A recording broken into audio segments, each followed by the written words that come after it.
I'm Jake. And I'm AJ. And we are the NeckPourBoyz. Today we got something super special.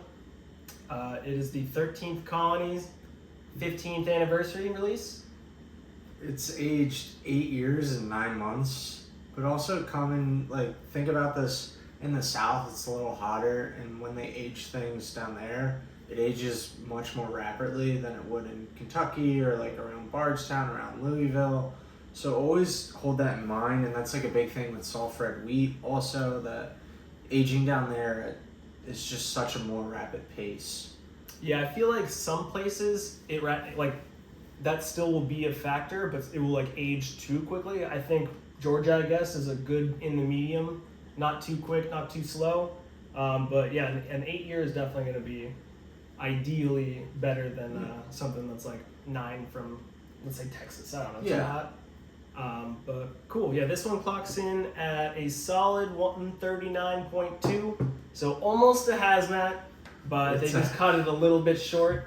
They could have just to mess with me. Yeah, just to get you going. I've seen I think a stag with 139.9 or something. I'm like, just evaporate a couple milliliters at that point. And how many of these were made? There was 3,300 produced in the entire U.S. And just in general. So it's pretty hard to come by at this point. We saw a ridiculous amount on secondary. The MSRP is around 190, 200, I believe. But yeah, the secondary at this point is like 520. But I mean, it was pretty high up right after release. Yeah, and it was only released March of 2024. Like it's so really. It's barely April. Yeah. But anyways, we could talk about these things all day. I think we should dig in. Well, let's pop it. Oh, also this one, if you see, I don't know if you can see in the camera, but the label looks a little weird. There was some bourbon spillage when I was first opening it up. I apologize. It kind of looks like I threw it in a campfire. But more so, RIP to the bourbon that was missed, and we're going to cheers to that today. Sure. Just extra seasoning on the bottle. Yeah, it looks like there's a heavy char on the bottle. A little char on the bottle.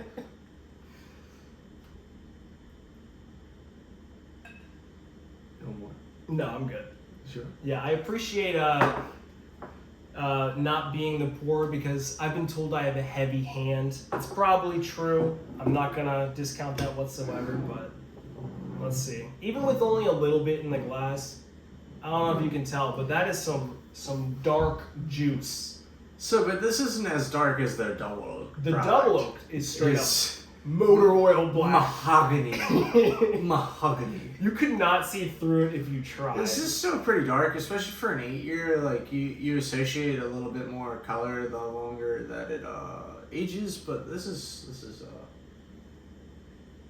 We both had this before. I've had it a couple more times, but I think this smell also is very different than I remember. But also also familiar. Like I'm getting that vanilla, but I'm getting like a cherry cola. Cherry cola? I'm gonna put that I can get some cola in there for sure, but I'm also getting like a cream puff almost. Cream puff? With some maraschino cherries on top, you know what I'm saying? Cherry cola, like vanilla, I definitely get. This thing is a smeller though, for sure. And I hope the palate is half as good as the nose, because this smells phenomenal. For sure. I'm getting like almost marshmallowy with those fruits. This reminds me a lot of E.H. Taylor Barrel Proof, at least the nose, but just like to the umpteenth degree. Yeah, definitely it's like stepped up a notch. And for not being that much more proof, it's pretty interesting to hear.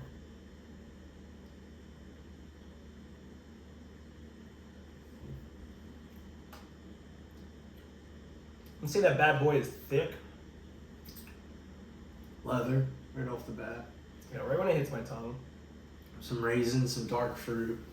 I'm getting that like darkness, like not necessarily bitter, but like semi-sweet chocolate kind of deal. Yeah, like cacao, dark cacao. And it's interesting. I'm sure the second sip will be different, but I'm getting vanilla for sure, but not that like crazy like marshmallowy, like creme brulee, like custard cake or whatever I was getting in the beginning. You're just not getting pure alcohol, or No, that's what I'm pure saying. grain? It hits you right when you first sip it too, but the heat doesn't like sit with you forever. It's not like going down your throat into your chest and staying there and kind of burning you up like a dragon, which you would think at almost 140 proof.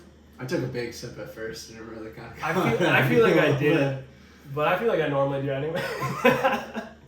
But yeah, it really just settles the heat right after that, which is pretty impressive. And I'm really impressed with just the overall smoothness of this. In our other video, which you should watch, we just had Bardstown Discovery 11, and if you asked me to tell the proof differences between the two of them, I would have trouble. It's just unbelievably smooth. Yeah, you'd think this would be a lot hotter than it is. So I think it's about time to do a rating now.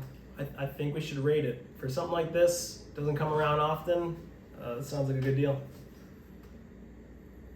Doing out of 10? Out of 10, yeah. Okay. To the 10th decimal place? Hundredths? No, hundredths. Hundredths? I can do hundredths. No, I think tenths is good. Yeah, I'm gonna come out of the gate with a strong 8.5.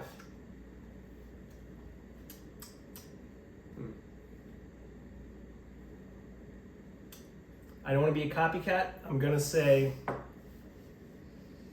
we're doing 0.1s because I would say 8.65, but I'll bump it up to 8.7. This is a definite 8.51. It's like the Price is Right. $1. Straight up. This is phenomenal. I really do enjoy it, and it's clear that you do as well. For sure. Definitely like one to remember out of the last multiple months, I feel like. Better than E.H. Taylor Barrel? I would say better than E.H. Taylor. Price point aside, I feel like it is definitely has a little bit more depth, a couple more layers to it. E.H. Taylor might be a little smoother, but since the heat in this in the beginning gets cut so quickly, I don't think that's much of a factor. But there's just so much going on in here that I have to give this one the edge for sure. I'm an E.H. Taylor fanboy, though. You are. Yeah, I think I'm gonna have to agree with you. This is just all right. I thought you were about to throw a curveball over here. We're just ranting and raving about this bad boy. This is a great pour. Awesome. I really get into the cherry notes. Not as dark as the double oaked as we were talking about. That thing. We can't say too many more things about that thing, but this is definitely a preferential one. Yeah, to me. I agree. And I have a sample of double oaked waiting for me, but I mean, it's gonna be hard to beat. Yeah. So, but any final tasting notes? Let's get this last little bitty bit. I'm getting leather here. Dark fruit. I still continue to get sweetness and definitely like raisiny, like dried cherry, like not even like a fresh cherry at the end here, like more of like that kind of dry, like concentrated maybe flavor. even a craisin if you're getting a little. A craisin, I feel like a craisin's a little light. I'm thinking like a super dark cherry that's been shriveled up so bad that it's just in your mouth and you're like, that's dark. That's tart. Tart. It's not tart. Yeah, no, this one's not. Yeah, it's like you're taking a bite out of a sour cherry tree. But no. If you can find it, definitely pick one up. I think it might be. If you're in Georgia, check every store you can. Go far and wide.